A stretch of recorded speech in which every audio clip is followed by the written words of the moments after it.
If you stare at these things long enough, you're supposed to see some kind of hidden three-dimensional picture. Oh, yeah, look, it's a sailboat. You saw it too, damn it! Oh, she calls you callow in here.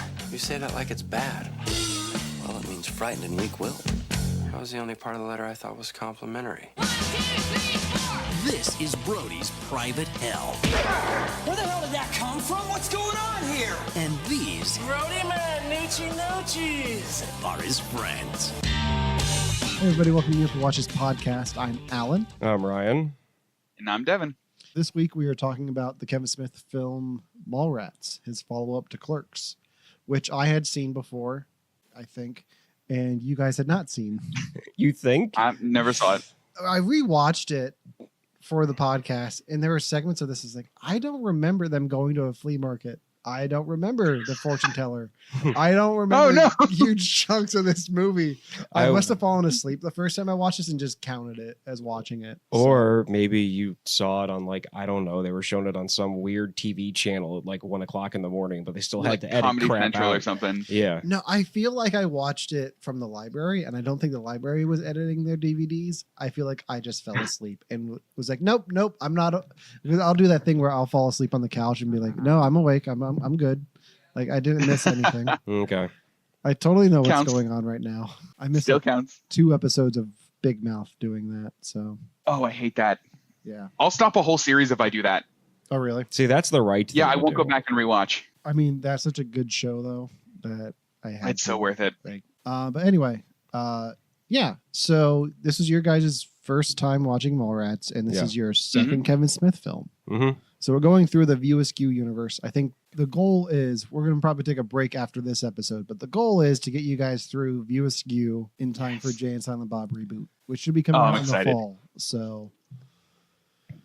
So who wants to go first with their thoughts? No, I'll go first. Okay. Well, before we get into it, if anyone hasn't seen Mallrats, it's about a bunch of 20-somethings going to the mall in the 90s. Early 20-somethings. Yeah. Like they're like either In still college. in college or just out of college. Yeah.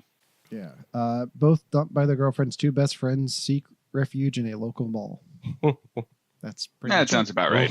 That's All right, Ryan. So what'd you think? Okay, so as everybody knows, I was kind of critical of Clerks, but like kind of critical, kind of not. It's one of those things, but I love this. Okay. Like I honestly did. I said before with Clerks that if this is where he started at, then I can't wait to see what he does after. As in, like, the first Clerks, wasn't really a big fan of it, but I could see potential. Mallrats was everything good I saw about Clerks amplified with all of the little silliness that I couldn't wrap my head around. Either shrunken down to where it was only like a just kind of like the end of a joke for a short scene, or was taken out completely. The dialogue was great.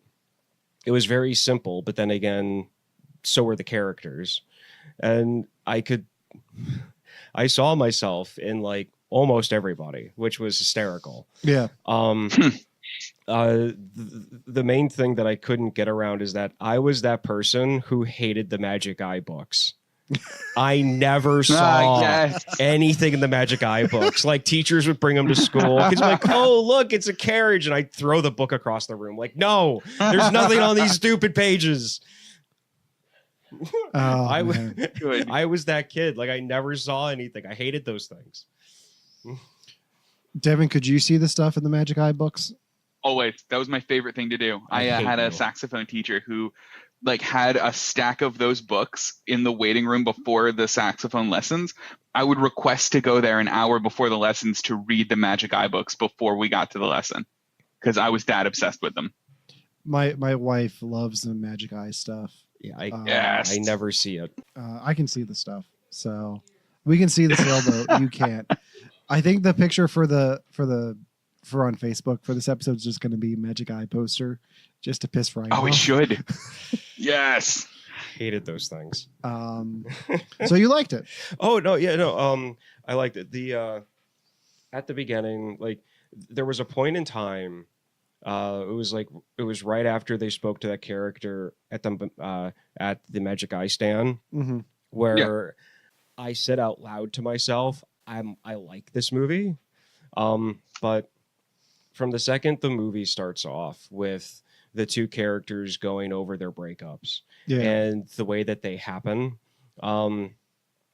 was perfect, because it was just the way that they show both characters. You could clearly see the one was like, yeah, she kind of has a point to just leave him the way that she did. She's leaving him the way that she did because obviously it's apparent.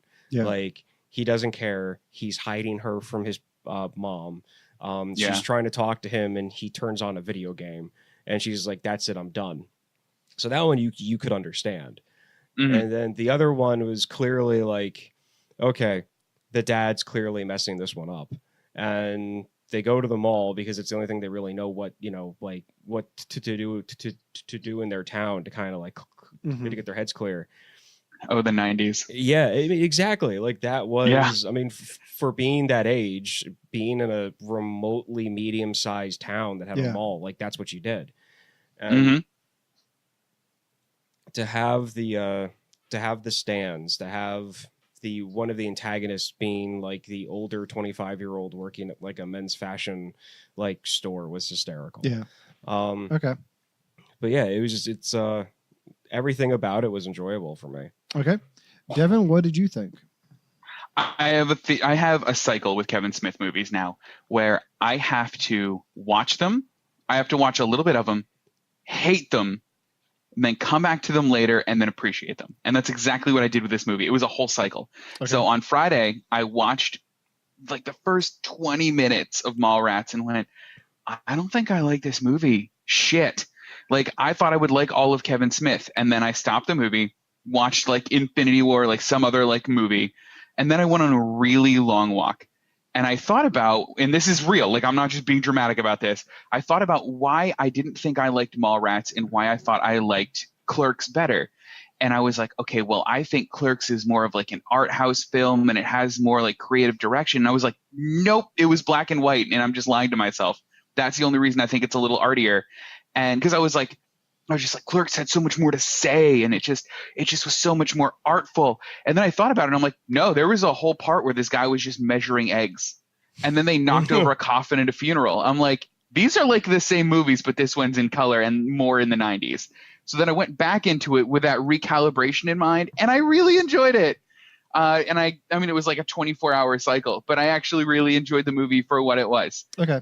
There were parts of this movie I legitimately love, and there were parts that I was a little bit like, meh. And Ryan, we're gonna have to talk about this because I think that the kind of hammy, like zany parts of it were actually amplified in here as opposed to in Clerks.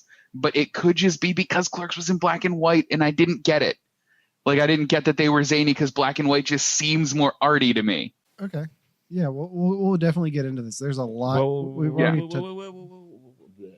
We'll have to talk about that a little bit because I'm kind of confused about what you're talking about. So real quick, quick. On our Captain Marvel podcast, we talked about prequels, and Devin, you had looked up that list of prequels, like best prequels, and Mallrats was on that list. I know why. Do you know why? Did you do? Okay, so I have a theory as to why, and this took me a really freaking long time to look up. Okay. So in the very beginning, the first scene, they talk about how one of the main characters like gave this girl a complex to the point where she died in a swimming pool. Yeah. And then that was the same lady that died in Clerks. Yes. And I think in Mallrats, it just happened, and in Clerks was at the funeral. So it must have been like days apart or something like that. Did I get it? This is the day before Clerks. The day before Clerks? Yes. Wow. Kevin Smith has no concept of how mortuaries and funerals and like work, does he? He has no concept of that at all at that point of his life. Oh I'm sure he does now. Kevin Smith, I'm sure you understand how funeral homes work and how, police and crime scenes and all that work now. But at that point, when you made up the storyline, you did not. Yeah. Were there other hints as to like the fact it was a day before? No, it's pretty much just that. It's just the funeral, the dead girl in the swimming pool. That's awesome. So. So she dies. Where did Jay and Silent Bob's monkey go between that day? Oh, Isn't we'll that get, them? We'll isn't get that to the saving, monkey. Like, we'll get to the monkey. Trust me. The monkey. Really? Isn't that another movie? It's in another movie. Yeah, it's in another movie. Oh my I know that God. much. I didn't even realize that they teased it in Mallrats because I said to my wife as we were finishing watching, "Is like, wait, they teased that in this? I had no clue. I completely forgot that was a thing." But no, Oh you my definitely God. get to see the monkey later on. And they teased it when Shit. like Jay and Silent Bob are walking down the street with the monkey. That's a whole nother Yeah. story. Yeah. No, that as soon as I saw that, I'm like, oh, that's what people are talking about. Yeah. Oh, I don't know this. I'm so excited to find out eventually. Oh yeah.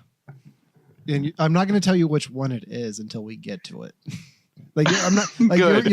you'll just come across it naturally. It could be Chasing Amy, could be Tusk. I don't know. Could be Tusk. It could be Tusk. Oh, I hope it's Tusk. It's not Tusk. I hope not. Tusk isn't part of the View Askew averse. Oh, isn't it? No. So we're not gonna do that for before reboot.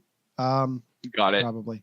Yeah, I really enjoy this film. It like watching it back like this close to Clerks. It is completely different. And I think I get what you're talking about, the art film look and feel Like of Clerks. vibe. Because Yeah. Clerks definitely does have that because it's independent. And two, it's black and white. So that like you get that feel from it. And then you go to Mallrats where it's a studio film. Like this is produced by Universal. He was making it for Universal. It's in color. Actual production. A lot, yeah. Right. Like it's more than just one set. They're obviously not just shooting it at night, so it's like there's actual money put behind this. He didn't have to max out more credit cards for it, Right. But yeah, there's a like the Jay and Silent Bob stuff is a very almost Looney Toony. It's like the Looney Tunes, which I liked in this. Yeah, I did because I mean I've seen enough clip scenes and people doing like like condensed like stuff of Jay and Silent Bob through the years and seeing like a whole movie of them just being like you have all these real world characters and then you have Bugs Bunny and Daffy Duck just as part of it and it was hysterical. Yeah. Like, well, that's part of what my walk was. I had to like reconcile the fact that like there's just going to be friggin' Looney Tunes here. Like for some reason I was like, I wanted them to be more grounded and more real, but I need to understand that that's not what they're going to be. I mean, you definitely get that. This is just not one of those movies. Oh, you get that? You do get grounded Jay and Silent Bob a little bit. Really? Yes. Okay. And that's all I'll say. Well, okay, because they were a little grounded in Clerks. Yes. Yeah, I mean, like at the same time, I really wouldn't want them to be grounded in this because you have like, I mean, granted, it's okay. So this movie has to do with superficial issues.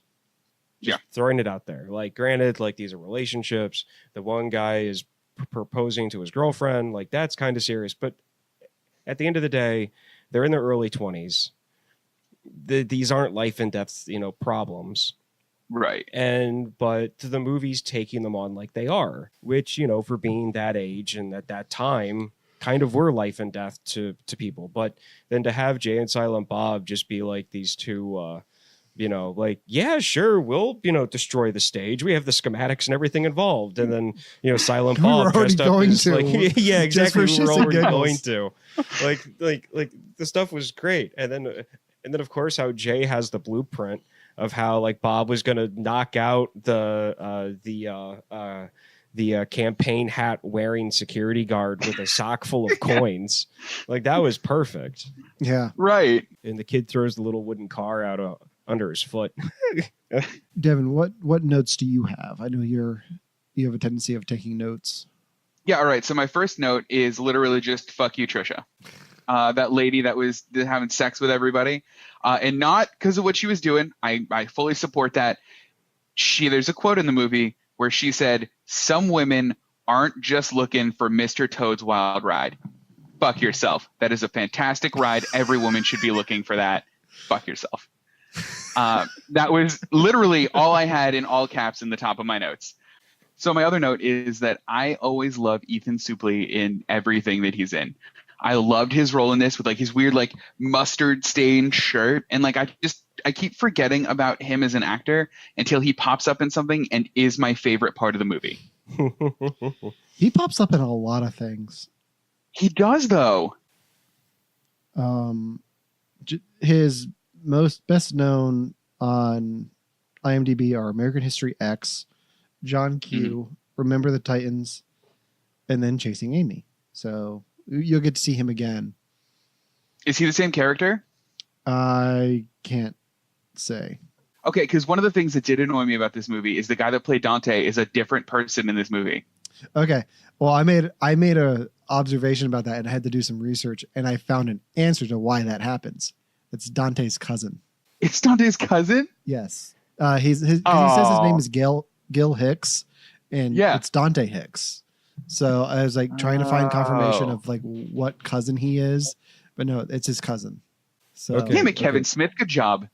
Okay, so the character on the Bachelor show that doesn't get stoned out of his head.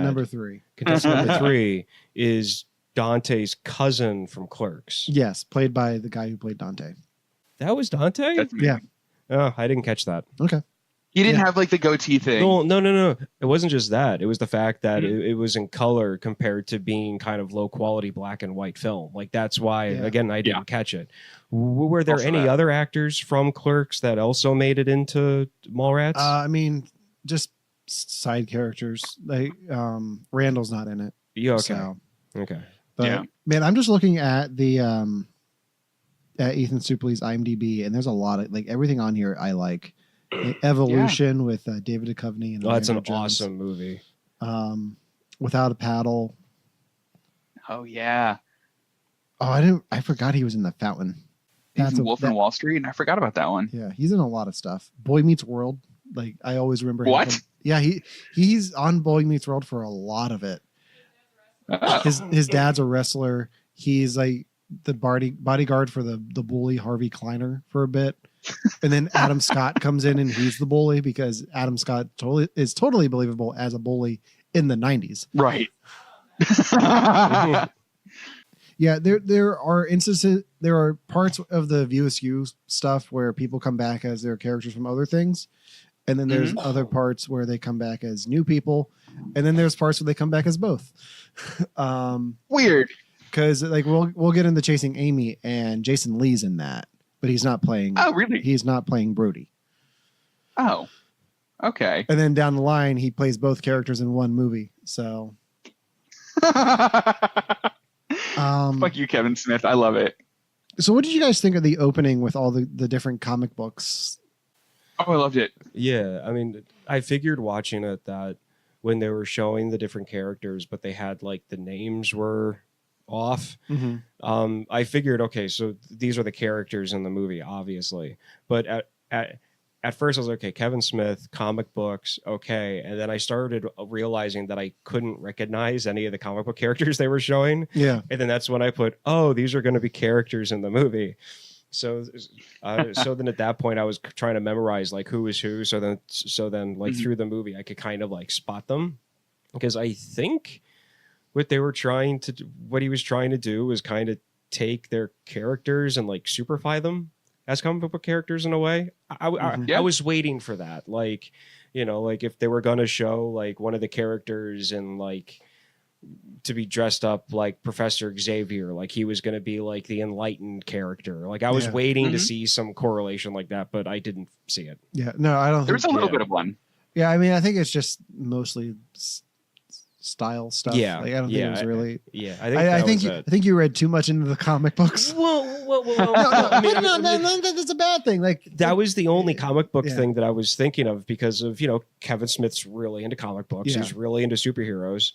It wouldn't be that hard to commission an artist to be like, hey, this character that's playing Brody, can you just dress him up to look like, you know, can you draw him to look like an off-brand version of Gambit, because that's who he was, you know, like that's just, you know, that kind of thing. But it became apparent that one, I couldn't remember who was dressed up as who, but by the time it was over, and by that point I didn't really care because I was in the middle of watching the film. Yeah, I made a note on one of them. It was Ben Affleck as Buttman. Yeah, that one fits. Yeah, okay, I missed that one. I like that one. Also, good job, Kevin Smith, for calling that he was going to be Batman in the future. Yeah. Kevin Smith can predict the future. Fan theory. I mean, there's a lot of like if you look at like The Simpsons and all the stuff that they predict, like it's Yeah, that's weird. right. Like, a lot of people in the '90s knew a lot of shit before it went down. So They really did, though. Devin, which character in this film did you identify with the most? I identified with. That's a really good question. There were. I switched during it. Okay. So there was a part with Brody, and I know we're going to talk about this in depth, but I'm going to bring it up with Brody and Stanley, where he Yes. was just asking about the penises, and I was like, "Yeah, that's me. That's absolutely me." And then there were times in like the cycles of the relationship where I identified more with TS. So it kind of fluctuated between the two main characters, but definitely those two. Oh, and Kevin Smith when he kept trying to do the Jedi mind shit on everything. 'Cause I would be in high school just going to I remember. stuff, and I was there. Yeah, I would do that to everything, and it never worked. It never worked. No, never did.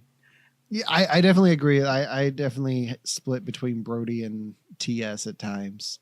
Yeah. And I think that the film does that pretty well. It lets you identify with both main characters. Well, like if Brody was super unlikable, then it would throw off the whole film. But the fact that they're both kind of likable and both have their quirks about them, and Yeah. Honestly, I really think a lot of people would say the same thing because I mean that's what that's what my answer for that one is too. Is because it's just there are times when Brody is just being an idiot, but then TS, even though he's being dumb too, it's like, yeah, I could see myself reacting that way. Yeah. And then Brody does something, it's like, yeah, I think that way too.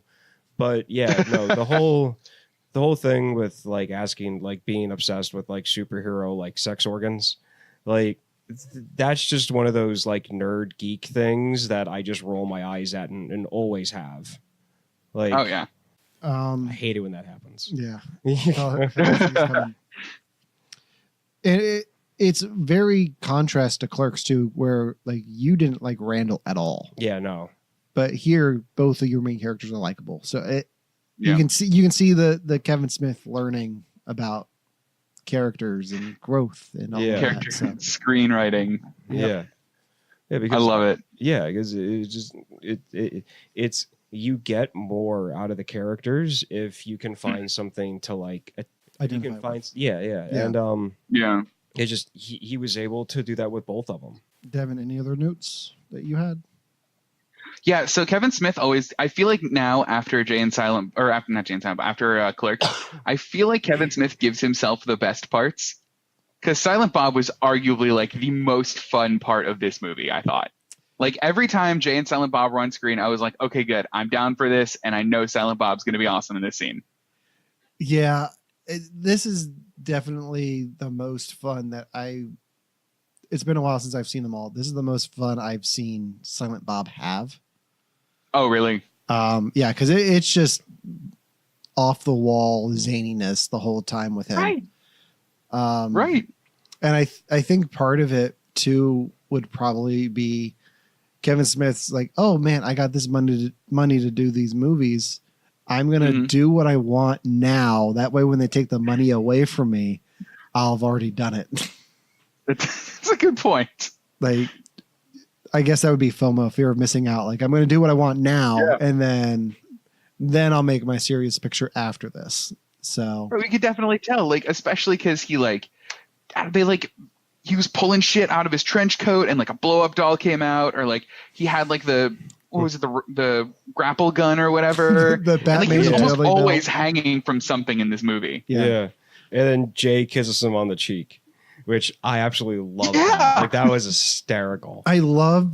I don't know why I did that. I just realized now why I did this morning. This morning I started watching Batman from 1989. I was like, I don't know why I feel like watching this. I was like, oh yeah, it's because I just watched Mallrats, which just takes shots and references from that movie multiple times. You're watching it because it's the Batman. That movie is Yeah. Batman. And I love the nods to it though, because Mhm. of the shot with him with the grapple gun, and then like Jay's the Kim Basinger, Vicky Vale, and Yeah. then he opens the trench Oh, coat yeah. and the metal wings come out. Yeah. Like Yes. it's just fantastic. Oh man. Michael Keaton is my Batman. Ryan, you're the one of us that was around for For it. I know. yeah. How Yeah. was it? Do you remember any of that Batman? I wasn't era either. Oh, craziness? I loved it. Yeah. Like it was all over like the toys from Burger King and McDonald's. Like Aw. it was one of the few times that I remember you could go to McDonald's or Burger King and get Mhm. the same themed toys. Oh, Like really? they weren't the same exact toys, but Burger King had their own version of it and McDonald's had Uh-huh. their own version of it. Before that, they weren't because of like licensing and stuff, but somehow they both were able to do that. You could Wow. get, like the cups, the toys were ridiculous. I swear the late 80s, early 90s were the best time for like toy action figures, because they came yeah. with like you had the figure and it's like every joint would move like 6 different ways because they use because they used bands in them, for crying out loud. And then you had like Batman themed figures that had nothing to do with the movie. Like I had one that he was in a yellow and black suit, and he came with a battery powered like submarine suit you could put in the bathtub, and like it had like it had a thing on the back, but it was marketed in the same packaging for the Batman movie. Yeah. But it was a yellow and black Batman that had like a scuba suit that had a propeller on it that you could play with in the tub. Like it was insane. Posters, cartoons. There were people putting wings on the back of their cars. Like it was ridiculous, but it was great. I've never seen hysteria for Batman at that peak before. Since I don't think it'll ever be at that peak again. Yeah. Like, I don't think I we'll think ever. you're right. I think the closest you'll get to it is either Come and Gone with Avengers. Like even then, it's not that crazy, because the world has changed so much, and everything's a deep dark secret. So, Right. Ryan, anything you want to bring up? I'm just trying to delegate. It's the thing with the I saw this when my wife was in her business meeting and I was in the hotel room, and I couldn't get my phone to link up to the TV, so I watched it on my phone. So I wasn't able to like take notes and stuff as I was watching it. But there was one scene towards the beginning where I was just like, oh, this is a Clerks move. I really hope he doesn't follow through with all of this. Is when TS is talking to his girlfriend about her dad, and he says he's an ass, and they show him like take his towel off and go ha in the mirror, and they show his bare ass, and I'm just like, oh my god, I'm going to be dealing with this for the next hour and 30 minutes.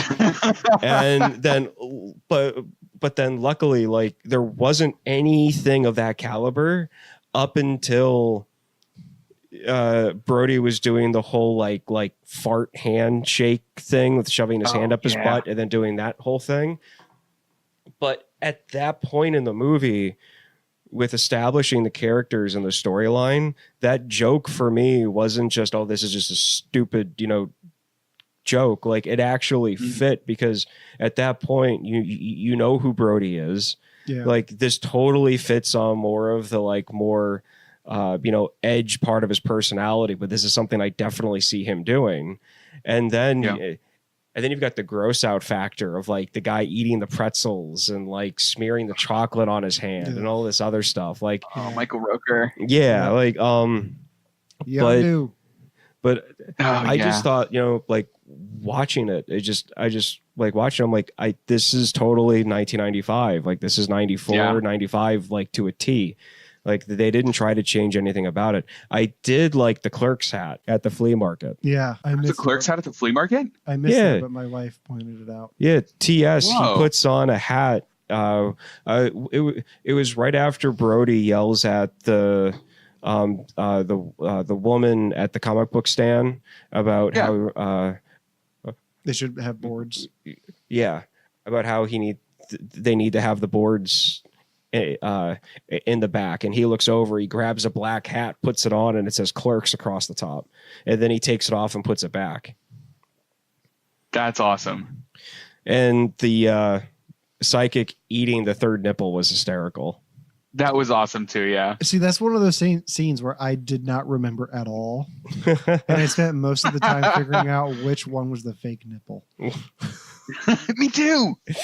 Did you guess right? I did guess right because Nice. I was just so transfixed. I was like, one of these has to be fake. This isn't really her. Well, no, I was just like, from a makeup perspective, I was just like, which one is the fake one? I can't tell. A lot of these actors have gone on to do a lot of other stuff. Jason Lee has had a pretty wide variety of roles since Mallrats, including The Incredibles and Alvin and the Chipmunks. Yeah. Anybody else in this stick out to you guys? The one that Silent Bob kept on busting his head through a wall. Joy Lauren Adams. Yes, and What did she do? And it wasn't until she started talking that I realized who she was, because it was her voice that gave her away for me. Yeah. She's in Big Daddy. Oh, is she? Yeah, she's Adam Sandler's love interest Oh, in that. wow. Okay. Mm-hmm. That's the other one I know her from. That's not Chasing Amy. Is she Amy? I can't say. Okay. Well, I'm excited to see. But yeah, she's in a lot of stuff throughout the 90s. Biodome, Michael with John Travolta. Biodome is where I primarily know her from, because I love that movie. She was in Hercules, the TV series. That's right. Dr. Dolittle 2, she played a squirrel. She played a squirrel? Her voice. Listen to her voice. Yeah, her again. voice is like very... She has a very unique voice. Yeah. It's very pitchy. She was actually dating Kevin Smith around this time. Like, they dated for a while. Really? That doesn't Yeah. surprise me. It was either after this or around Chasing Amy. They started dating for a bit. So... Interesting. So one thing that I do want to talk about now, for the time that this movie was made, I don't see any issues with it at all on any standpoint. Looking back on it now, with everything that's happened with just culture and with what's happened in Hollywood and all this other stuff, do you think there's some scenes that Kevin Smith is kind of like, yeah, this probably wouldn't have flown today? Like the whole storyline with the 15-year-old. Oh, right. Yeah. I'm vaguely also talking about like the changing room scenes, vaguely talking about that, but mainly it's the 15-year-old. I mean, like possibly. I don't know. Yeah. I can't remember him ever saying anything about it. I would say maybe the nude scene in the changing room, like maybe that. Yeah. I could see Sure. definitely the 15-year-old stuff. Like, go a different route about Or that. But like make her, or it's like make her like have just turned 19 or something, or has just turned 18. But like they're sitting down and like Brody they start talking about, like, oh yeah, do you know her? And then TS goes, you're a senior and you're 15. And then Brody starts talking about what she's writing about. And then she starts going over like the happy face means this, the happy face with the eyelashes means this and this and that. And I'm just like, Oh, yeah, that's right. and I'm sitting there going, the character is 15. yeah, And I'm like, Yeah, okay. So I get the joke. It's the mid 90s. They're totally setting this up that it's the girls want to do this. So in that case, I totally get the whole like, yeah, women's rights, but at the same time, she's 15. yeah. I mean, I think that's just how you get Ben Affleck's character arrested at the end. It's true, though. It's kind of like Yeah. a vehicle for that. Yeah, true. I mean, there's also other ways you could have done that. Yeah. Yeah. like have there be a pet store and have them find footage of him abusing an animal or something, Yeah, that would have worked. Yeah. or defiling. But I a don't know if it chicken. would have been character consistent, though, because, I mean, like, The running joke with his character is like he takes vulnerable girls and has sex with them in an uncomfortable place. Yeah. In the back of a Volkswagen? I loved that running joke so much. I don't know why. It was so good. I need to look and see if this is the first thing Ben Affleck did or not. Oh, and I just have to say, I have never found the whole Snoochie Boochies thing to be funny until I watched this movie. Because it doesn't make sense until you see him do it. I knew that it was about pot. Outside of this movie? I knew that it was about pot, and I knew that it was something that he said. It was just, it was actually seen in the context of the whole film, and not just like the clip of like him randomly. It's like going like, it's like, here's a compilation of Jay and Silent Bob, and it opens up with Jay going Snoochie Boochies and holding up the bags of pot. Like, to me, like, oh, what the hell is this? But then watching the movie, oh God, it's funny. Yeah. Makes sense. Ben Affleck was actually in a lot of stuff before this. So. Oh, really? Oh, yeah. A lot of it says like extras. Like he's an extra in Field of Dreams with No Matt shit. Damon. He plays a uncredited basketball player number 10 in Buffy the Vampire Slayer, the movie. He's in Dazed and Confused. Looks like a Lifetime movie. Glory Days, and then Mallrats. Yeah, no, he's been involved in acting and like and in the movie industry for a long people don't understand how embedded he is in Hollywood. His first credits in 1981 in a thing called The Dark End of the Street. Where I guess he plays like a kid or something. But like Kevin Smith really kickstarted his career because he's one of the leads in Chasing Amy, and then that same year was Good Will Hunting. So, oh wow! And Kevin Smith's a producer. So that really started him. Kevin Smith is a producer on Good Will Hunting. Oh, I didn't know that. Yeah, because Good Will Hunting was their first movie. Yeah. So okay. So he knew Matt. Yeah. He knew Ben and Matt. Yeah. Damon a little bit from working with Ben on this and Chasing Amy, and help them get the script produced. Yeah.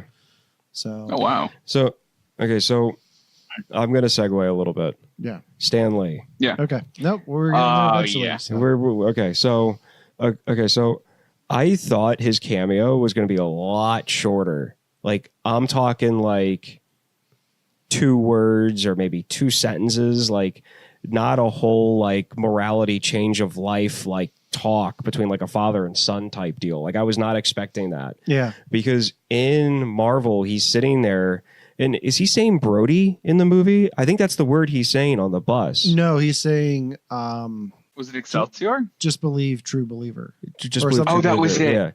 Yeah. Okay. Something like that. So I totally thought that it was just going to be like, with how big of a ruckus that Brody made about, like not knowing that Stan Lee was going to be at the mall. I totally thought they were going to like have him staring in the window and have Stan Lee just tap him on the shoulder and go say, aren't they a lovely couple? And then Brody was going to say, oh, what? No, I wasn't looking at them. And then Stan Lee was just going to like keep on walking. And then Brody was going to realize who it was. And then he was going to get all pissed off again because he missed his second chance to talk to him. Like that's exactly how I thought that was going to go, which would have been funny, but then it wouldn't have tied anything up. Yeah. Right. So Kevin Smith wrote that role. And then the guy who was producing the movie was like, who did you have in mind for this? And he's like, well, a Stan Lee type. He's like, well, do you want to just get Stan Lee? Yeah. And oh my gosh. Yes. Like, why not? So they send Stan Lee the script and he calls Kevin Smith. And I only know all this because when Stan Lee died, he told the story like 20 times. That's fine. Stan Lee called and said, I have an issue with the lines because I've been married for 40 years to the same woman. And like the story just doesn't make any, can we add something where it's like, I was just saying that I'm really married. So that's why they have that little scene with him and TS after the whole thing where he's just like, I think you bought it. So just to make him feel better and more comfortable, they added that. And like him, like Stan Lee came out to, they were filming in Indianapolis. They didn't film this in New Jersey at all. Yeah. Where did they film? It was Minneapolis. So they flew Stan Lee out, and like, so him and Stan Lee like hit it off like right away and became friends. And Yay! I love that. To the day he died, which kills me to say. Every time he saw Kevin Smith, he's like, "Hey, when are we going to make another movie together?" Oh. And he was supposed to have a part in Jane Silent Bob reboot. Oh. And they now I'm sad. Yeah. But yeah. They always he's in Yoga Hosers. Like they did work together again. Yeah, he's in Yoga Hosers? Yeah, he is. I think it's in the trailer. There's a scene where they call the police or whatever it is in Canada. They call 911. And Stan Lee answers and he hangs up and he's like, "God damn Yoga Hosers." Oh. Shit, I might have to watch that movie now just for that scene. Watch Tusk first. Okay. Or Yoga Hosers is on Netflix. No. Go back through Kevin Smith's Instagram feed. There's a video of them behind the scenes where Stan Lee messes up the line and Kevin Smith has to do a line reading for him. He's like, "That wasn't a line, Stan." He posted it around the time. I loved seeing Stan Lee like all young and virile in this, and it was really nice. Yeah. It takes you back because like people did back then probably didn't know Stan Lee just from looking at him. Right. Like he could probably go through an airport and not worry about being mobbed, but he looks like he does in the 90s cartoon of Spider-Man. Like that's pretty much the same time period anyway. But they nailed it because that's how I know Stan Lee most from the 90s. And it's like, oh yeah, hey, there he is. That's the guy. So cool. So did you guys get the reference when Shannon Doherty's character looked at the magic eye painting and then Ethan Circley turns and says, what's her name? Brenda. That's what he just turns to her and says, "Brenda," and she tells him to fuck off. Did you get that reference? No, I didn't. Was a reference? Yeah, that's to her 90210 character. Okay. I knew it was something. Well, no, I just didn't understand it. I never watched that show. Yeah, I didn't either. Yeah, me neither. My wife's like, "I can't believe you didn't laugh at that joke." I'm like, "Oh, I guess, yeah, I didn't know. I don't know the show that well enough." Yeah, I never watched that show. Aw. But I have to say, though, that is a good joke. It is a good joke. I'm just saying. That is it just goes over our heads because we weren't alive. Right. People back then knew all those characters. Oh, no. I would have watched it. I just didn't because I was on the lower end of that age group and I didn't watch it. Right. So, Devin, I did have a question for you that has something to do with this movie, but not much. So you live out in Los Angeles. Yes. What are the shopping malls like there? Are there any left? Like you're in a big city on the other side of the country. Are there still shopping malls or is it just strip malls at this point? Sure. So it's a lot of strip malls like it is. I'm sure where you guys are, but I'm a little biased. So I'm actually right by something called the Americana and the Galleria, which are two really, really big, almost destination malls by me. And the Americana is like this like super luxury, like they have a Tesla store, they have like an espresso shop, like it's all very like posh. And then next to it is like the mall for normal people, and it is very much like this mall still, but like in it they have like this like VR experience and like all these like nicer things alongside of like Target and JCPenney and all of that normal stuff. So like that mall is still very much doing well, and I don't think will become a dead mall anytime soon. But like the mall from Back to the Future is out here, the Lone Pine / Twin Pines Mall, and like that one's not doing so great. Yeah. So wait, did they actually call it the Lone Pines or Twin Pines Mall now, or is it? No, it's like a real mall. And I forget what the hell it's called. Okay. Yeah. Oh man, you think they would just jump on that branding and just bring in the people? They should. All the malls around here are dead. Well, are they really? It's because of population. Like, so you've got the Hagerstown Mall, which is slowly dying. Mm-hmm. Like, to be honest, it is. Yeah. You've got the Scotland Mall that's been dead since my wife and I came out here back in 2010. But you've got malls in Pennsylvania that are doing fine. Like in the Lehigh Valley where I'm from, there's the Lehigh Valley Mall. That's the one we went to? That's the one that we went to that, That's the one that you and I went to. There's the where the comic book store was. There's that mall, and then there's the mall across the street. That's the bigger mall, and that one's doing fine. They actually kind of did a thing where it's like half the mall's outside now, where they extended it out a little bit. And then you've got the stuff that's inside. I think it all depends on population, to be honest, and the type of niche stores that you know, that you can find. I'm sure that if at the Scotland Mall, like, let's say they were to invest and flatten half of that parking lot and buy some land and extend it and put in a Brass Pro Shop, they would be able to get American Eagle back. They would be able to get Hollister back, Foot Locker. They would be able to get those stores back because a Bass Pro Shop at Scotland Mall would pull people from Gettysburg out here. Yeah, because the closest store like that's Cabela's, and that's like an hour and a half northeast from here. Yeah. Because that's the type of people that are around here. Yeah. I think the biggest problem with that mall in particular is they've tried to get more stores to come in, like outside of the mall, all those lots. But because the township is a dry township, like, you can't get an Applebee's in there because they can't serve alcohol. So that's part of the problem. Well, there's that, but at the same time, with a Bass Pro Shop with no other competition in the area besides Gander Mountain right there, and Gander Mountain's not that big of a competition for a Bass Pro Shop. I don't see something. I think it's past the point of let's get a big anchor store in, because that mall's beyond dead. Like, there's nothing's coming back to that mall. Right now it's an antique mall where the Sears used to be, the movie theater, and an escape room where the Bonanza was. What? An escape room there? It can't be a good one. It's in an old Bonanza. I want to do it so bad. Oh my God. Next time you're in town, we will make a point to go to the Chambersburg Mall and go to the escape room and go see a movie at the shitty theater that they haven't upgraded since 2010. I'm so excited. When they put in can't hear digital it, but I have an projectors excited in, face on. they put digital projectors in, and that was it. Like, they haven't touched a thing.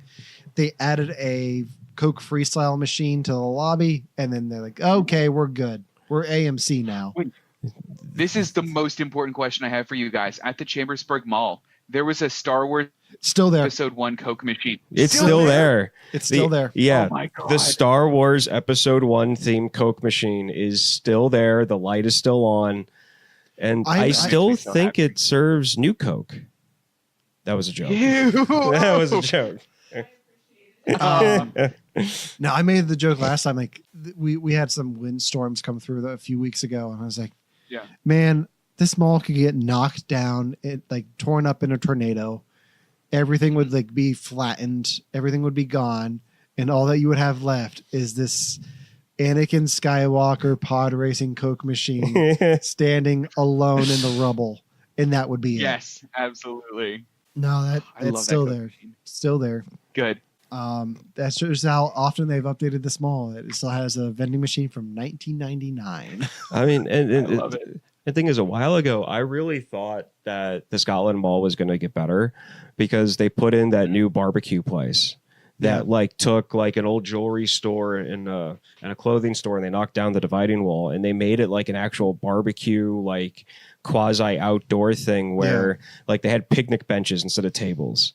And they actually had like the grills out where you could see them. Like it was called like Texas style barbecue or something. Holy Smokehouse. Holy Smoke, yeah. Oh. And then they had a retro like gaming place in there too, where you could buy like old NES games, and you could bring in stuff, and they'd buy it from you back and forth. Like, I was able to pick up some Dreamcast games from there. So I really and at that point, I think American Eagle was still in the mall at that point. Yeah, they still had a few stores left. They still had the comic book store. Yeah. And it was just like, I think maybe they got some more traffic, but it was they failed. Something happened that made I think rent went up because they lost all their anchor stores. Yeah. I think that's when like the comic book store just bailed ship last year. Yeah. So it's been a sharp decline since. Like once they were gone, like I have no reason to shop there anymore. Yeah. Like that was the only reason I was going to that mall was to pick up comic books on a bi-weekly basis, maybe. Yeah. Mhm. At least once every other month. But now I have, like, I'll go there to see a cheap movie if I want. That's about it. Yeah. Or to go antiquing. Antiquing. But all those booths are gone now too. Everything's moving out to other antique stores around here. So, Oh wow. what's It's a shame. what's the flea market situation like in Los Angeles? Wonderful. It's wonderful, and it's gratuitous, and it's everywhere. Awesome. I walked to a coffee shop yesterday because I had to do some screenwriting because that's what I do, and I passed two flea markets on the way, and it was literally a 3-mile straight line. Nice. Well, I know. For being the sports fan that I am, I would love to go out west and even to California to go look at stuff. And this is the reason why: the St. Louis Cardinals. Now, even though the St. Louis Cardinals are in St. Louis, before the Dodgers and Giants went out to California in like the 50s and 60s, the Cardinals was like the team for the western half of the country because the radio station in St. Louis had such a powerful antenna that on clear nights you could get Cardinal broadcasts to the Rockies, and then they would pick it up and then push them over the Rockies into California. So I'm pretty sure, Devon, if you look around on a lot of older Californians like cars and clothing, you'll probably see a lot of Cardinal stuff, surprisingly enough. Oh, that I will. I'm gonna have to look out for it. The And most I I would noticed love sports to teams get ever old was I went to a stuff. Lids the other day. Oh, And I was like, Lids? oh, sports. Oh, we were talking about that. Yeah. We're so disappointed. Yeah, when we went to see Captain Marvel, we went to a mall, and Ryan's like, "Oh, I need to go to Lids." So we go to where the Lids was, and it's closed. It wasn't there anymore. Aw, I was that's so upset. sad. That mall though does have a great arcade. Oh my That god. arcade is fantastic. Okay, so the Valley Mall in Hagerstown, for anybody who's listening, put in a retro like gaming thing in where what JC Penney's or Macy's used It to was be. Macy's, yeah. It was Macy's. They've got the original Ninja Turtles arcade machine, Captain America. God. They've got Joust. They've got all of these old retro, and there's tons of them. They have Jurassic Park 2, the ride-along arcade machine where you sit down and you get the gun and and it's like you're shooting out of the Jeep. But they also have a black light like putt-putt, and they've got laser tag. They've got like these weird bumper car thing. Like it's this weird retro family fun center. Fun center. It's great. That's awesome. Yeah, I want it's all of wonderful. that. I went in and I played a bunch of pinball. I played Game of Thrones pinball, Yeah. and they let you pick a house. What? Yeah, so I picked House Stark That's because so cool. the other ones were shit. They didn't have Targaryen. They had like the Tullys, and I'm like, who wants to be a Tully? Like, no. Yeah, that doesn't Like- make any sense. Did they have the Lannisters? They had the Lannisters, but I was like, there's only one good Lannister. Yeah. So anything else for Mallrats before we wrap this thing up? There was a lot in the movie that I really liked that gave me a lot of nostalgia, and I think that's part of what made me like the movie a lot. Because I mean, like, I think nowadays, if like I was going through a breakup or one of my friends were, I wouldn't be like, "Hey, let's go to the mall to cheer you up." Usually, it's "Hey, let's go to the mall. It'll depress you more than you're already depressed." Yeah. So like I liked that. I liked the throwback to like the 90s eye thing. And there was one stupid little detail that I latched onto the movie, and it's when they're waiting in line for the comic book store, there is an inflatable Wolverine hanging from the store window, and the friggin' Comics Connection in the Carlisle Mall, or Carlisle? No, Capital City Mall, the Camp Hill one. That one. Comics Connection there had that same inflatable Wolverine, and I had all the nostalgia for that. Nice. So like, I don't know. I had that a lot in this movie where I was like, oh my God, the 90s. I missed you. Yeah. It's nice to be able to, like, this movie didn't do well in the box office, but it definitely found like a cult following afterwards. So Good. I think Good. part of that, at least nowadays, is because of the 90s nostalgia. Well, one of So- the things that I'm seeing with him is that he's heavy dialogue. Mhm. And just like I said before about Clerks, I really would not be surprised if like Kevin Smith has a niche for the English language, just because of some of the wording he did. And there was a scene where one of the characters used a word, and they were like, "Oh, that's a fancy word." So It's weird though, because I'm so used to Kevin Smith nowadays that we started watching one of the bonus features, which was deleted scenes, and it's just like Kevin Smith talking. It's like, hey, we're about to show you guys some things that no one's ever. But nowadays, it's like Kevin Smith is like loud and rambunctious and like super excited, like super comfortable in front of the camera, and it's like just weird seeing something that he shot maybe 18 years ago for the DVD, like just be so different of a character in his own personality than he is now. And but yeah, he definitely is very like, if you just listen to him talk, like he does like he does stand up specials, he does speeches, like he can talk for hours. He loves hearing himself talk. Which he describes it as, no one's a bigger Kevin Smith fan than myself. So but yeah, I like that's something that just I'm waiting for more of, like his like for his vocabulary to make it into like these movies. You'll definitely see more. Yeah, you'll see some more. Oh, good. So we'll definitely do Chasing Amy down the line.